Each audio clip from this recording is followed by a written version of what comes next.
Hi, I'm Noel Beebe. I'm the VP of Strategy and Client Success here at Nuclavis. And today I wanted to walk you through some of the findings of our 2024 Mobile Benchmark Report. So Nuclavis was founded in 2022, and since then, we have supported over 22,000 events and campaigns through our mobile solutions. Nearly 500,000 fundraisers have used a Nuclavis-powered app to help with their fundraising. Appeals sent through Nuclavis tools have generated over $26.4 million in online funds, and another $27.5 million have been processed through our mobile check deposit tools. Just to give you an idea of how far we've come in the last 2 years, it's been a wild ride, and we've been really happy to be on it. This study was established to really help our clients get an idea of how their mobile app should be performing, what they should expect when they're using our mobile tools. So we looked at 12 programs across 7 different organizations that have had a mobile app on Nuclavis for over a year. This broke down into 406,000 app users and $22 million in online fundraising. These event programs were lots of different types. We had 5 walk or run events. We had two that were school and youth related, and the other 5 were a general mix of DIY and endurance campaigns. Across all of our programs, we're seeing about a 29% adoption rate. That is, of all of the registered participants in your event, 29% go on to get the mobile app. When we broke that down into the different event types, we can definitely see that different event types perform differently. With a walk or run event, you've got tons of participants, tons of community members. Some may fundraise, some may not. They may not see a mobile app as being essential to their participation in your event. So what we're seeing is about 9% of walk or run participants go on to get the mobile app. Whereas a school and youth campaign, which is geared specifically towards fundraising, is seeing about a 38% adoption rate. And all of our other events, those DIY, those endurance campaigns, stationary cycling events, are seeing a combined average of about 26% mobile adoption. And fundraising appeals sent from Nuclavis apps are sourcing about 12% of all online funds for all of the campaigns that we're helping to power. We're also seeing that app users are more likely to go on to raise funds than your participants that don't install the mobile app. 76% of app users go on to raise funds versus about a 53% fundraising activation rate across all campaigns.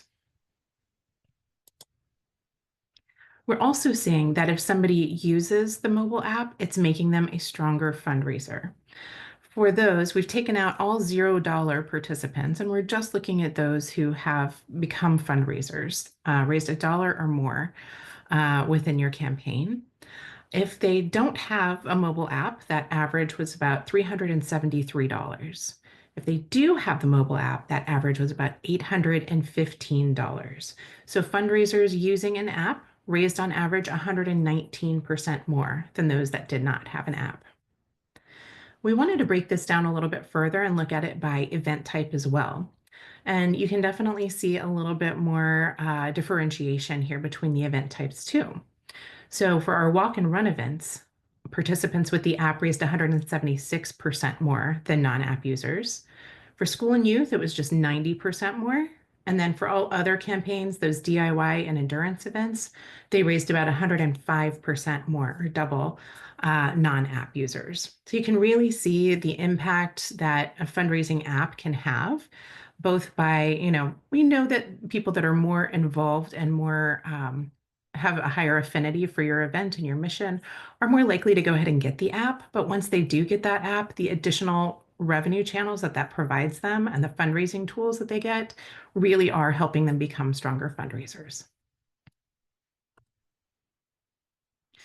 When we looked at the channels that were producing the most revenue through the mobile app, QR codes and text messages rose to the top as generating the majority of that revenue. So 36% of Nuclavis sourced revenue came from a QR code, either from the app or one of our social components that you can embed in a participant center or fundraising dashboard. And 32% came from a text message that you can send. So what we really recommend here is that if you are sending out coaching emails or text messages to your fundraisers to help them learn how to become a better fundraiser, making sure that you're letting them know about these additional tools, the QR code and the text messages specifically, are going to really help drive that adoption and help them raise more funds. When we break that out by whether it was a social component or a mobile app, we see a little bit of a differentiation here too. So our mobile apps are what are commonly known as our product. That is a mobile app that your fundraiser can get on their phone that is branded for your organization or event. They're sending text messages. They've got a QR code that they can send or flash to a friend in public, or they can text it out and it turns into a link that can be shared. We also have our in-app donation button that's sourcing about 28% of revenue from the mobile app. Now, the social component piece, which is those components of the app that can be embedded in a participant center or fundraising dashboard, for those that are accessing those tools on a mobile device, they can still send a text message or link to Facebook or send an email. But again, the majority of that fundraising is coming from the QR code specifically. I think that's because it's a really easy place for people to be able to save that QR code and embed it into a flyer, or put it on a poster so that they can have it at a fundraising event or put up in their community or school, even in their office. So we know that those that are using our social components, if you look at it, there's only about five of the participating programs that used our social components in this study, and they raised an additional $6.4 million. So it's really driving a ton of revenue. And so really adding that QR code in your participant center or fundraising dashboard can significantly increase your fundraising. When we looked at average donation amounts, we found something really interesting as well. We saw that, of course, the donate button that's in the app, that is most likely a person making a self-donation, that drove the largest donation amount at $118. Do you want to call this out? Because it has been said that making a donation on a mobile device may drive down a donation amount. However, when it comes to peer-to-peer, that's just not the case. We're seeing that people that make a donation on their mobile device using that donate button that's in the app, they're making a donation of $118 on average, which is $40 higher than the online donation across these programs. So if somebody tells you that if somebody's donating on a mobile device, they're going to donate less, I would not believe that. It's definitely not what we're seeing. What else we saw was the other tools that people can use to request donations, whether it's email or text message. Those were two of the higher amounts than when we look at QR codes or the social posts that people can send from their mobile app.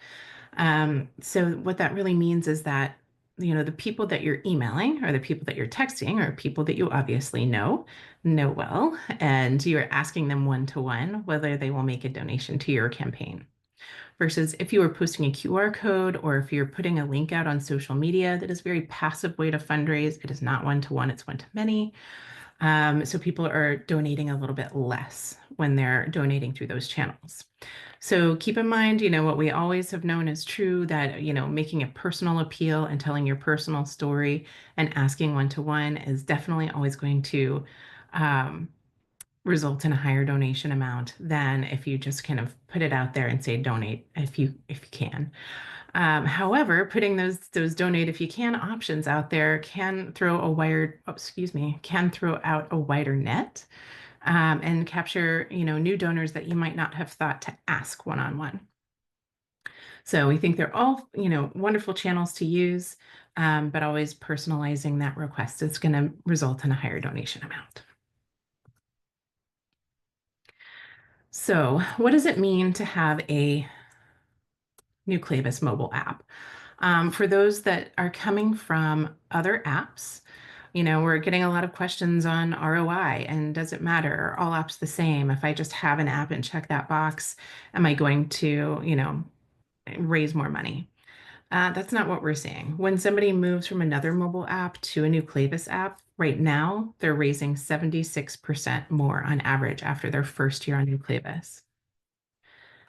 And we're also seeing that after 2 years, they're reaching 93% growth in mobile revenue sourced from a mobile app.